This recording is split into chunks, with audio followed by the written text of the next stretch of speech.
She went from barely emailing her list to selling out her workshop and increasing revenue with upsells. Tabby Westbrook is sharing exactly the strategy that she used in order to do this.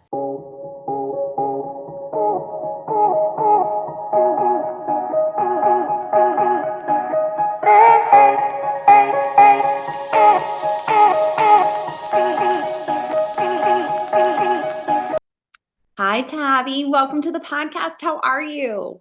I am good. Thanks for having me.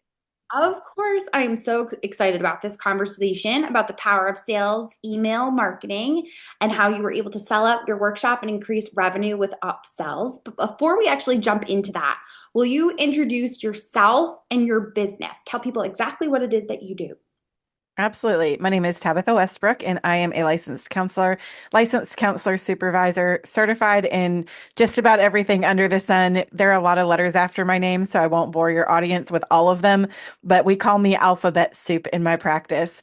I'm the founder and CEO of The Journey in the Process, which is an outpatient psychotherapy practice with offices in the Dallas, Texas, and Raleigh, North Carolina areas.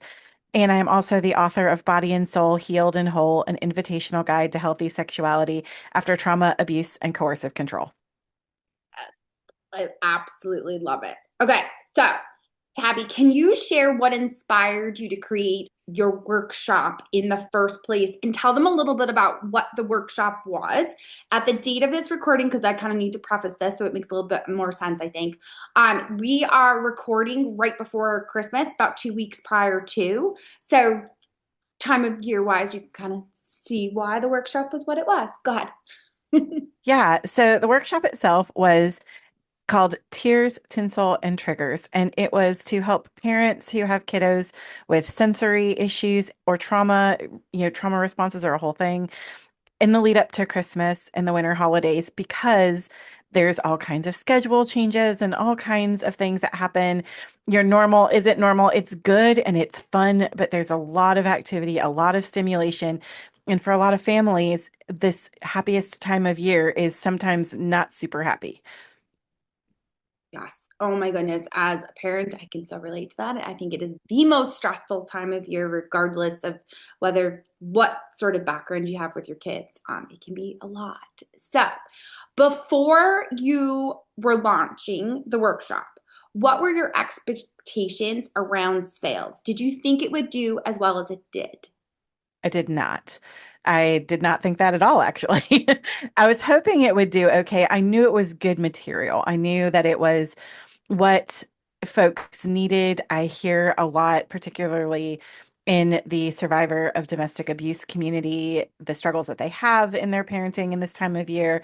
But I wasn't sure if folks were going to be interested or want to come to another thing in the middle of all of the things that are the month of December, to be honest.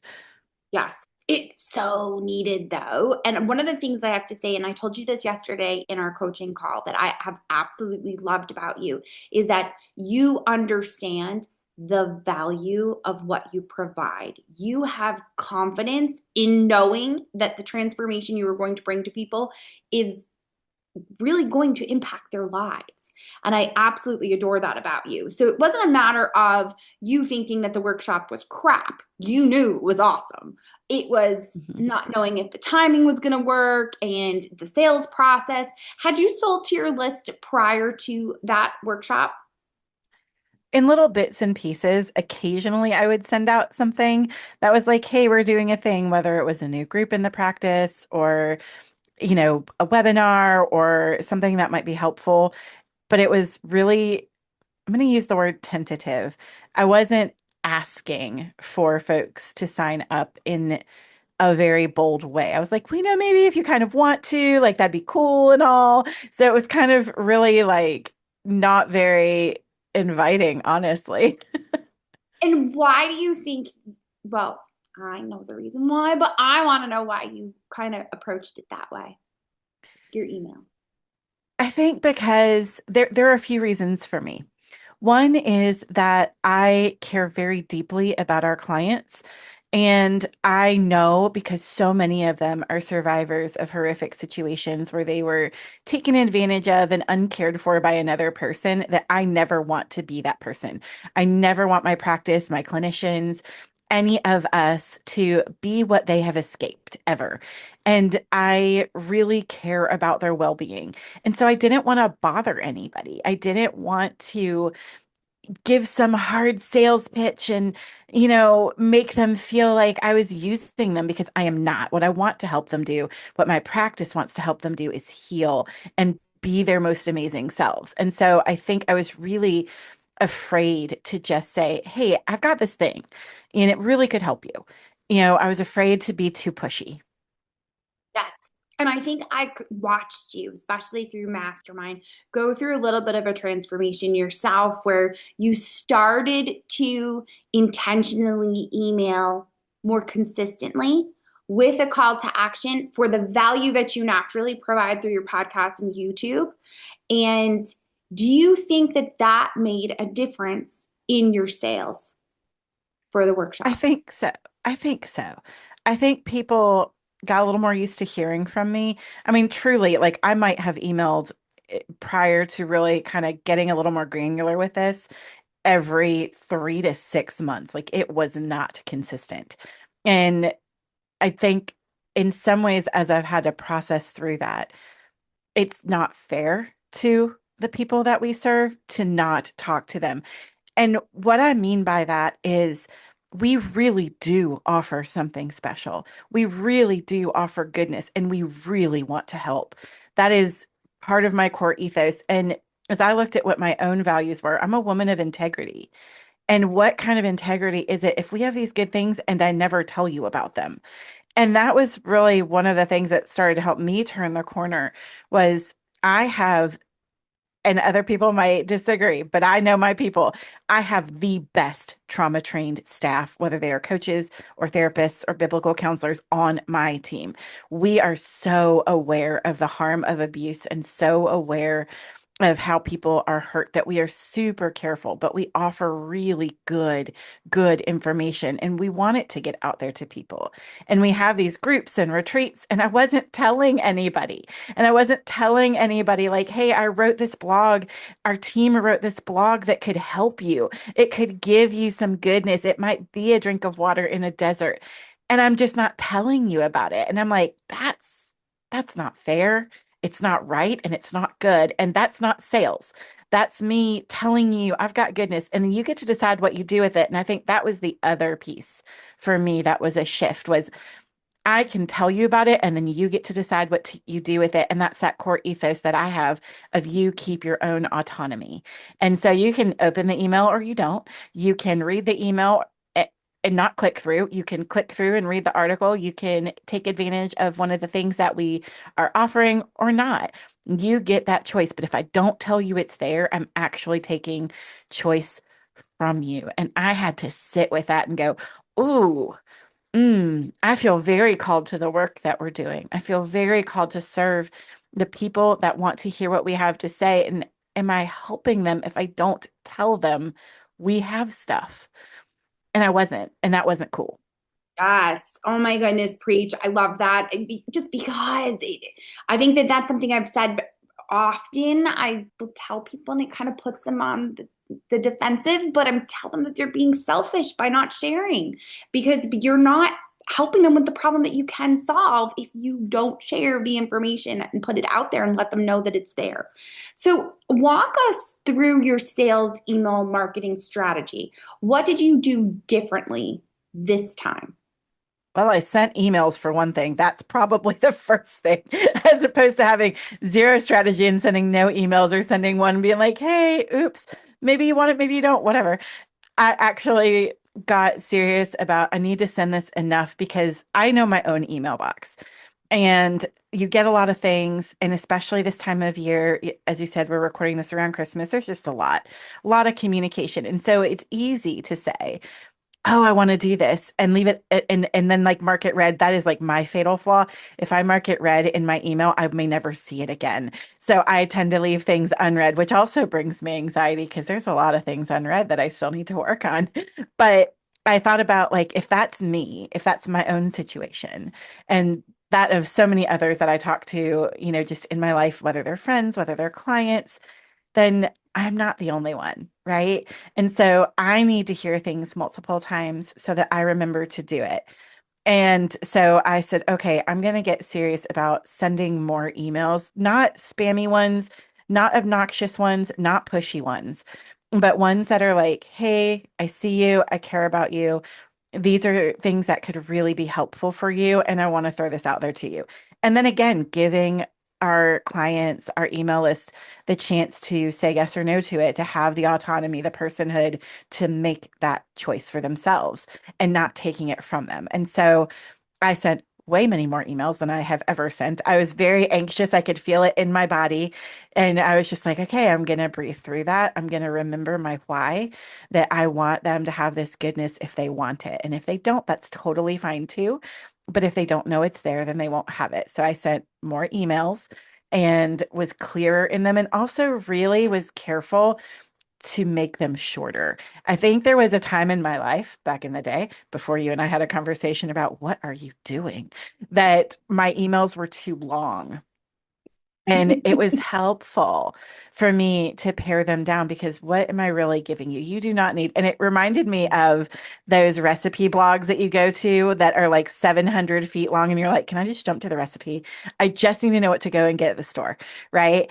And so I needed to jump to the recipe for the readers and say, here's the goodness. Here's when it's happening. Here's how it can help you.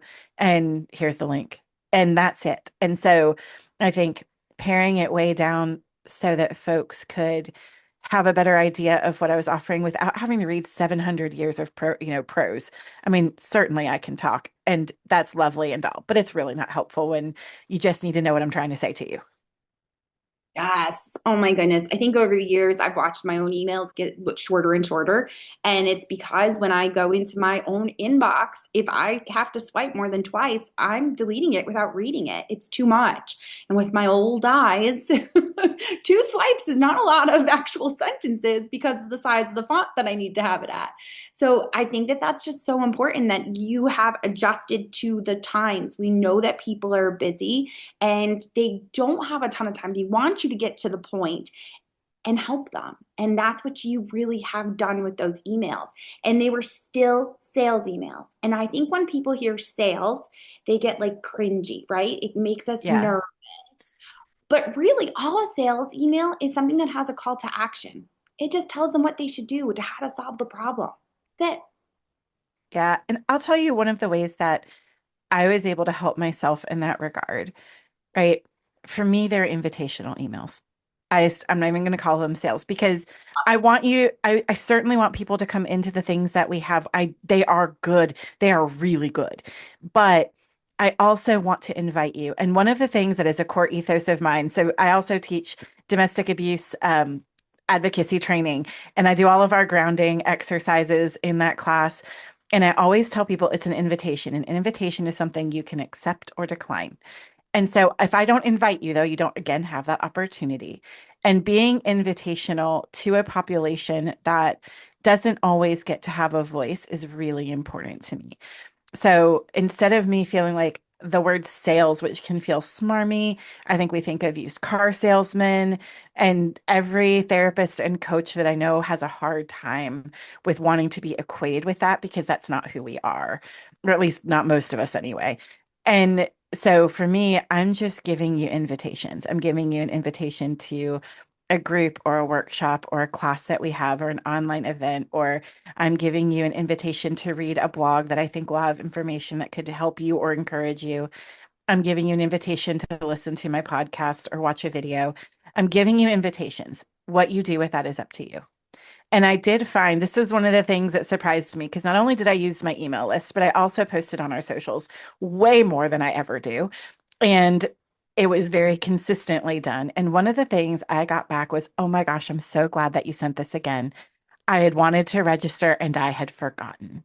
And I heard that a few times, and that helped me enormously go, okay, this is really something people do need. And I am remiss if I'm not repeatedly inviting in a loud space, right? Like our world is really loud right now.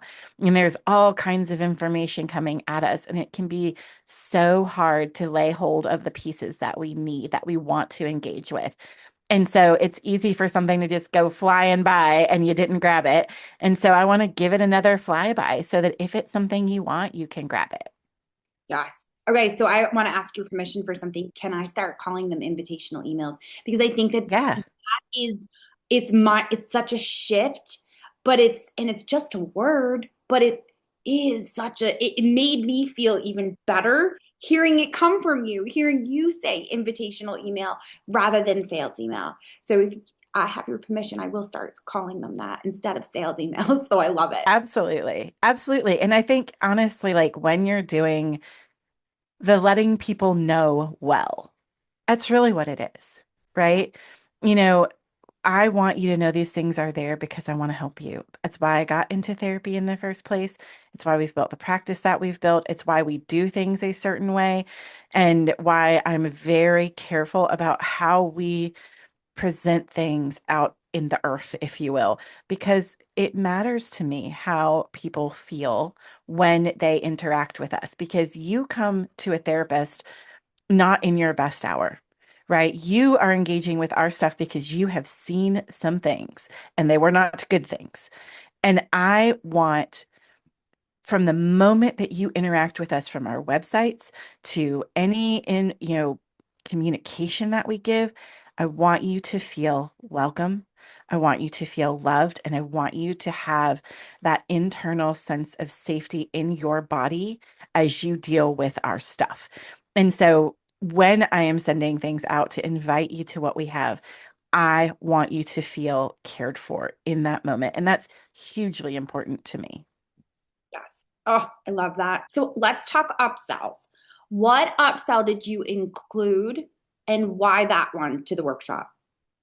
So we included for the workshop an invitation to do some coaching with one of our kiddo specialist therapists. So we have some incredibly good kiddo specialized therapists that are really good at helping families walk through hard things. And so if there was a parent that came to the workshop and was like, yes, our entire neurology is on fire and I need some personalized help, that you could enter into that.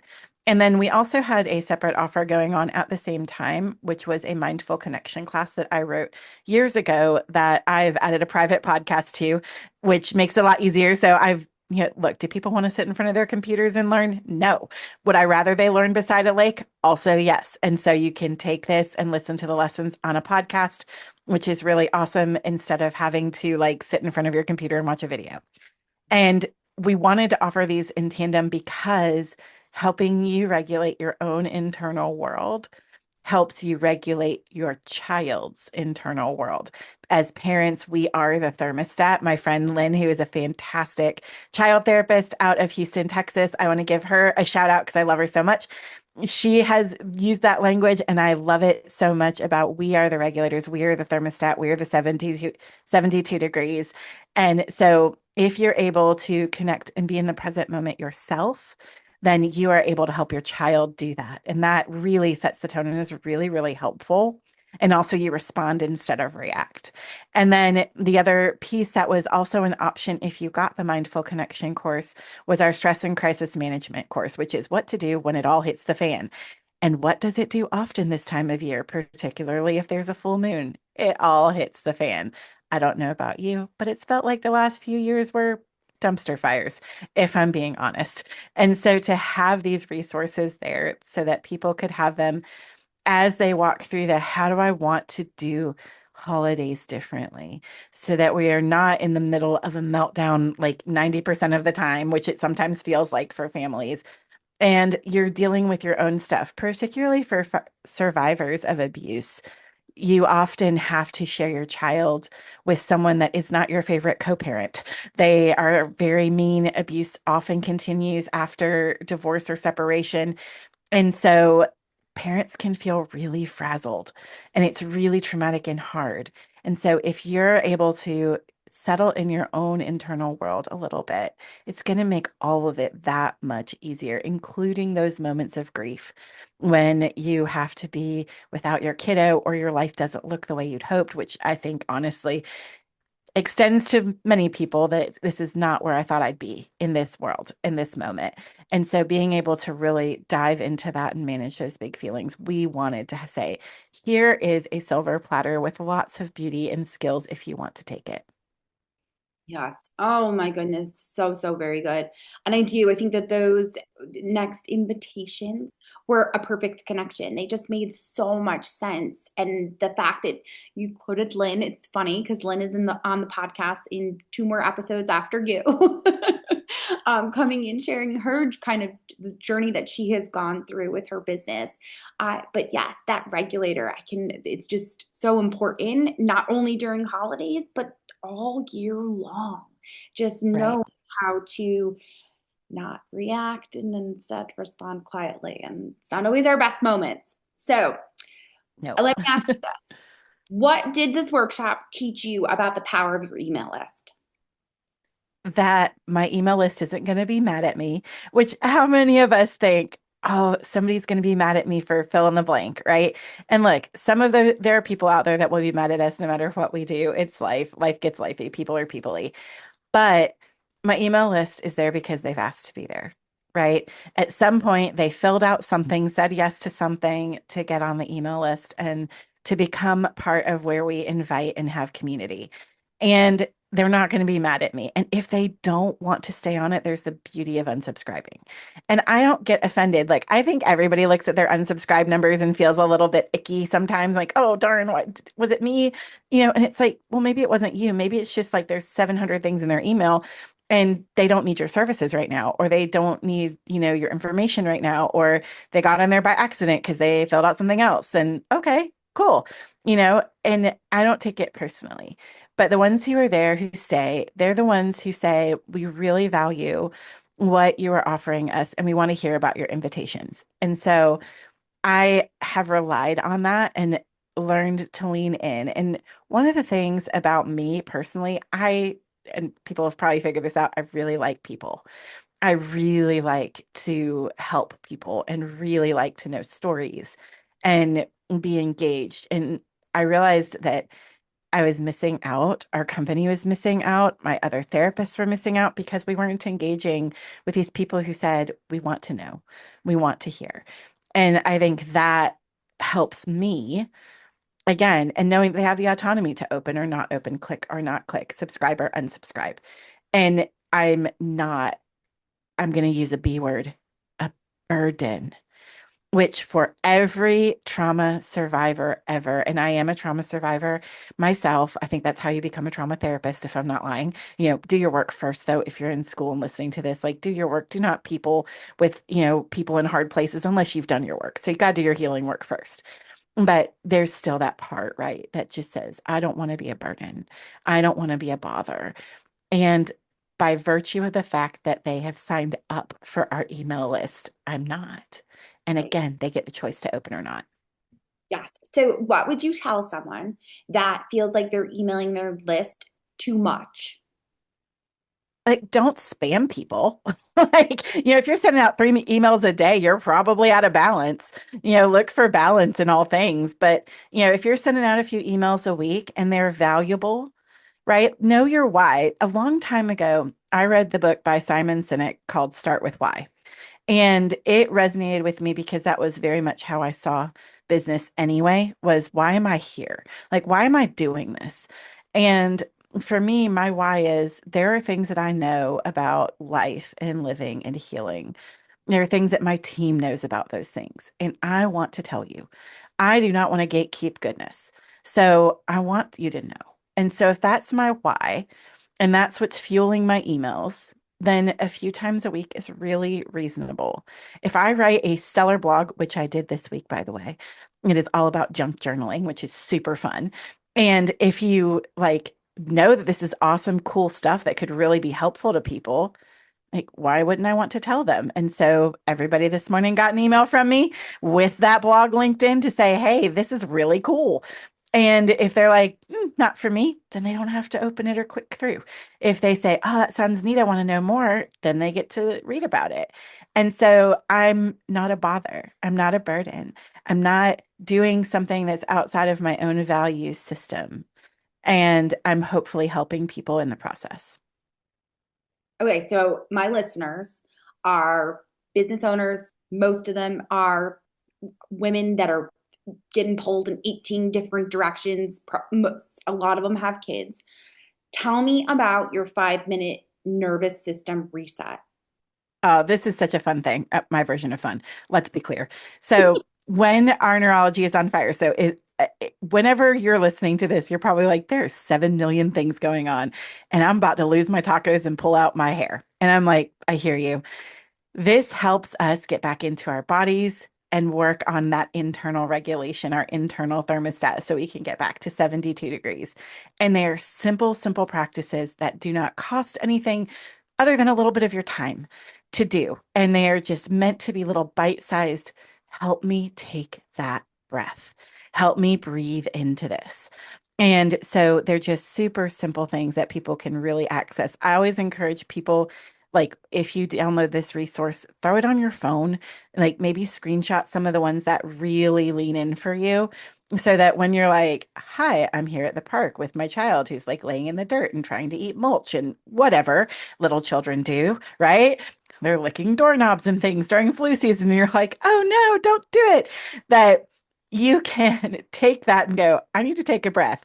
I'm going to go to the bathroom, the one place most of us can get a few minutes, and I'm just going to follow one of these and do a little bit of self-care in this space for myself so that I can be my best self. This is what we tell mamas in particular, but I'm going to say it to every woman because there's a lot of pressure on us as ladies. Put on your oxygen mask first. There is a reason they tell you that on an airplane.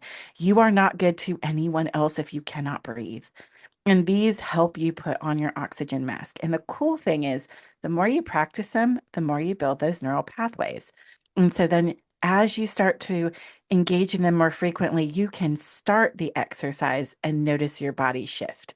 There's one particular exercise that I do really often. And the minute I even think about it, thinking about it right now, my body starts to relax because I've done it so much.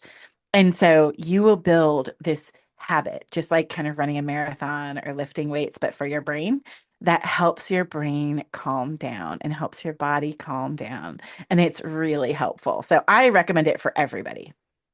Excellent. So we are going to link to that in the show notes. And the second I get off, I plan to go download it because I had my own little outburst yesterday with a teenage daughter that is now driving and thinks that she owns the world and can do whatever she wants.